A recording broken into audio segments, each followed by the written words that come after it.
Good morning, everybody. Let's have a look at these charts. As I was just sort of like, opening my eyes this morning, and I was like, what's going on with price action? It's usually one of the first things I look at, and I was like, whoa, okay, wick to wick, that's like a 2% move already this morning. It's only like quarter to seven.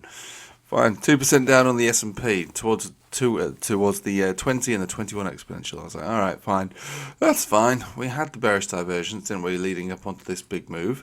And again, this move was not a small move. Yeah, let's face it. When we were down here and everyone was upset, 26% over 67 days. 2 months go by. This outperforms probably a lot of your low-end altcoins, which basically haven't moved at all.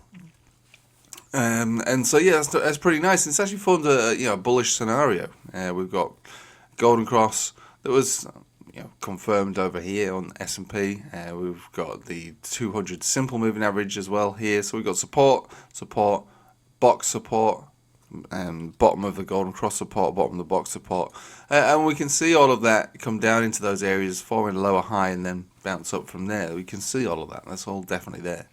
If we lose these areas, then obviously that would be a problemo. We'll be thinking perhaps at this stage that might make a lower low. But at the moment, that's not what we're looking at really. We're not really looking at that. So obviously, wherever the stocks go, crypto follows. Bitcoin, no exception. On Wednesday's live stream, which again, you might as well join. Join the old live streams. We were talking about how most altcoins, and again, the vast majority of them, let's just have a look at Ethereum, all had bearish divergence on the money flow index on the 4-hourly, which has marked the peak. And now we're getting bullish divergence on the way down, which often marks a low. And so I was trying to just warn people about what would be a short-term pullback into these golden crosses. As a result of this kind of setup, and now we've got it. So we've got it, and that's what we were talking about. That was the rule of thumb, basically, on the Patreon stream on Wednesday. So now we're here. So S&P at daily support, Ethereum at 4-hourly support. So a couple of days have gone by, and we've hit all these areas. We're at entry points, you could call it, perhaps, maybe, if of course you wanted to. Even XRP more or less moved its way back down to the support zone, the $2.09 zone. So what we've seen is what we kind of expected on the Wednesday stream. So that's great. That's kind of what you want. I mean, the fact that it happened so fast, I suppose, could be a bit daunting, but targets are targets, expectations are expectations, trends are trends, and it's all moved pretty much as we expected. So the higher term timeframes were what we were always saying is the best thing to think about. And again, just to reiterate the echoes from the live stream on Wednesday, saying, 4 hours overheated, dailies a bit meh.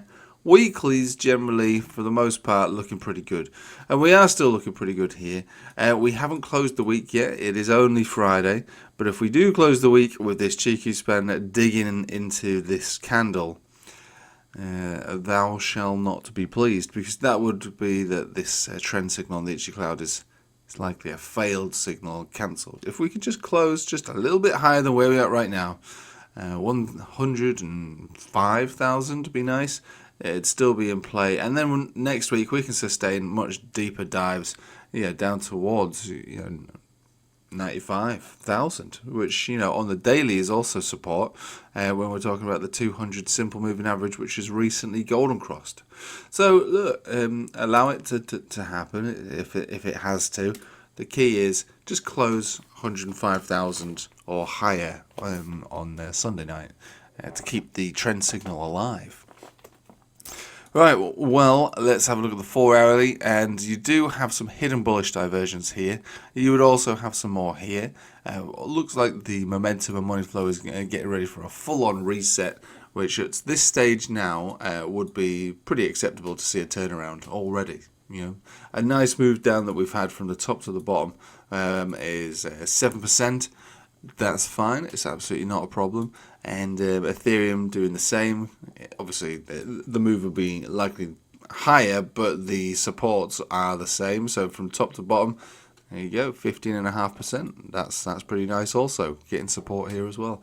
So we're at support. We've seen the pullback that we expected to see on Wednesday. It's at this point now that, do we think, is it a higher low? Can we just reverse from here? Is that possible? Well, let's think about it just for a second, because there's no need to hang around on this video. It's relatively simple. So I'll just tell you how it is. We've seen the pullback. We're in the support zone.